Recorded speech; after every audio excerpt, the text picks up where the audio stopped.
In 1803, on a foggy Georgia shore, a group of captured Africans performed an act of such shocking defiance that their enslavers tried to scrub it from history itself. They did not fight, they did not plead. Instead, they turned as one, walked into the river, and let the water carry them home. But why would a story of despair be so dangerous that powerful men would conspire to bury it? The answer lies not in the depths of the sea, but in the unbreakable will of the human spirit.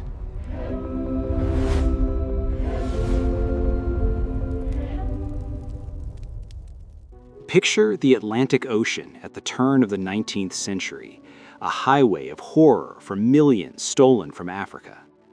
On the coast of St. Simon's Island, the air was thick with the smell of salt and suffering. Here, the economy was built on bondage, and newly arrived Africans were marched from slave ships to the auction block. Among them were the Igbos, people from a land of fierce pride and complex culture. They had survived the nightmare Middle Passage, only to find themselves on the brink of a life worse than death, a life of endless toil under the whip.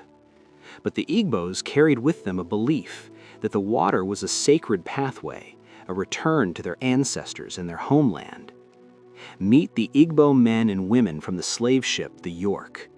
To the American planters, they were merely prime stock, strong bodies counted for profit. But among them were elders, warriors, and mothers, their minds echoing with the stories of their people. As they were led from the landing point at Dunbar Creek, they saw the vast, oppressive landscape of their future. One among them, a figure whose name history did not record, began to speak. They reminded each other that in their tradition, death was not an end, but a crossing. Enslavement was a spiritual death, a theft of the soul. Better, they decided, to choose their own passage. This was not a sudden panic, but a solemn agreement, a collective act of sovereignty that would shake the very foundations of the system that sought to own them. The tension built with each step away from the shore. The white overseers and slave handlers grew impatient, shouting orders. Then the Igbos began to sing. Their voices rose in a chilling, beautiful hymn that cut through the marshland air. As if moved by a single force, they turned away from the path to the plantations. They walked back toward the water. The handlers yelled, threatened, but the Igbo did not run. They waded into Dunbar Creek with a steady, deliberate pace. Some witnesses said their leader called out, "The water spirit will take us home," and they all followed, chanting. They walked deeper, past the reeds, past the murky shallows, until the water closed over their heads. They chose a free death over a life in chains, leaving only ripples and a silence so profound it felt like a thunderclap. After the waves settled, the plantation owners were not just saddened, they were terrified. This act was a rebellion that no chain could contain. It was a truth that could inspire every enslaved person on the coast, that the master's power had limits, that the human will could not be captured. So they spun lies.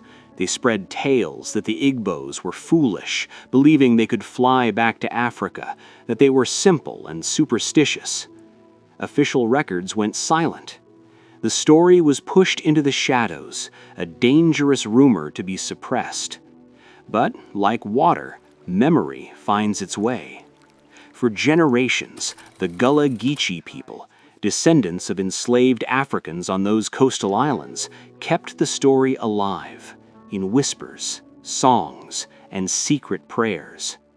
It became a hidden flame, a legend of resistance passed from parent to child. What this story really shows is that the greatest threat to oppression is not violence, but the refusal to comply. The Igbo Landing was a monumental no. It revealed that slavery required not just the body's submission, but the spirit's surrender, and that is something it could never guarantee. This event, though nearly erased, became a cornerstone of African American resilience, a symbolic North Star for movements seeking dignity and freedom.